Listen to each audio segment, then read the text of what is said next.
Corriger l'exercice 10, page 29, parce qu'il me semble que ça sera plus évident de le représenter que de vous écrire la correction sur le plan de travail.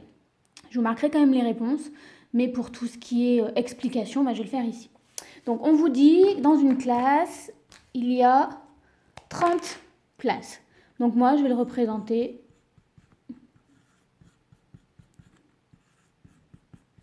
Alors oui, ça va être un peu long. Mais c'est pour être sûr que voilà, vous comprenez bien. Donc j'ai fait deux. On va gagner du temps. Hein, je vais représenter 1, 2, 3, 4, 5, 6, 7, 8, 9, 10, 11, 12, 13, 14, 15, 16, 17, 18, 19, 20, 21, 22, 23, 24, 25, 26, 27, 28, 29, 30. D'accord ? Donc, je vous le représente pour bien qu'on comprenne comment il fallait présenter. D'accord ? Donc ça, c'est une manière de faire. On va dire c'est pas forcément la plus rapide, mais c'est celle qui vous permet de pas vous tromper. Après, pour ceux qui ont compris, effectivement, ils pourront passer directement à la manière la plus rapide que j'expliquerai ensuite. Donc, on vous dit 4/5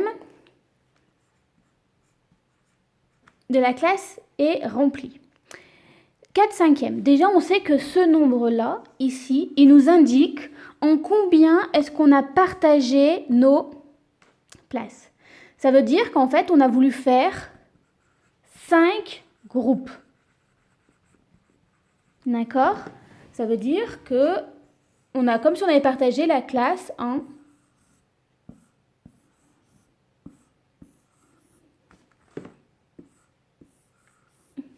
5, d'accord ?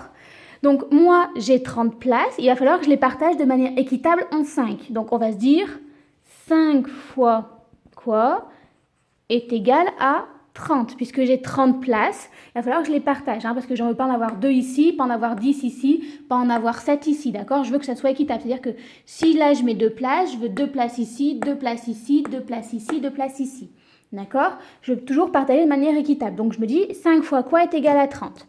Comme on connaît bien ces tables de multiplication, on sait que ça fait 6. Donc ça veut dire que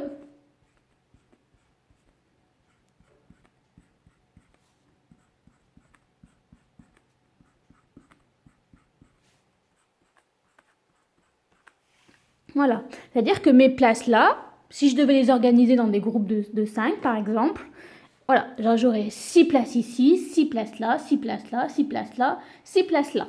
D'accord ? Voilà, donc c'est ce que ça veut dire. On a partagé notre classe en 5. J'ai bien mes 5 groupes avec mes 6 places. Je vérifie. 6 plus 6, 12, 18, 24 et j'ai bien mes 30 places. Donc ça, c'est bon. Maintenant, on vous dit qu'on a pris 4 parts. J'ai donc pris une part, 2 parts, 3 parts, 4 parts. Donc j'ai pris 4 fois. Combien de places j'ai pris à chaque fois ? J'en ai pris 6. 4 fois 6, ça fait 24. Donc j'ai 24 élèves de présent.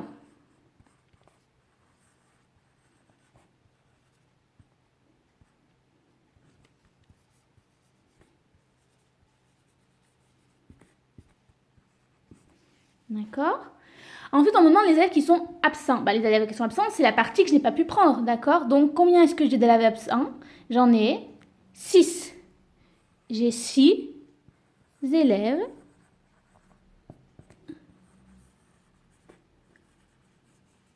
absents, d'accord ? Donc, moi, je l'ai schématisé parce que ça peut aider. Je récapitule comment j'ai procédé. Alors, tout d'abord, je sais que j'ai 30 places dans ma classe, d'accord ?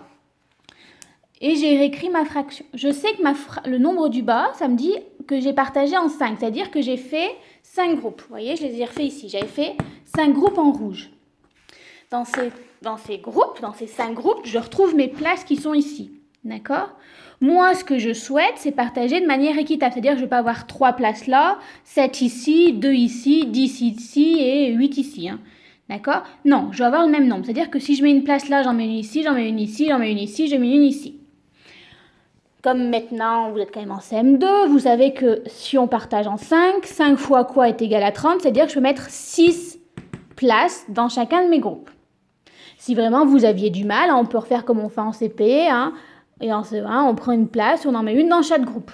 Bon, là, je pense quand même que c'est un peu...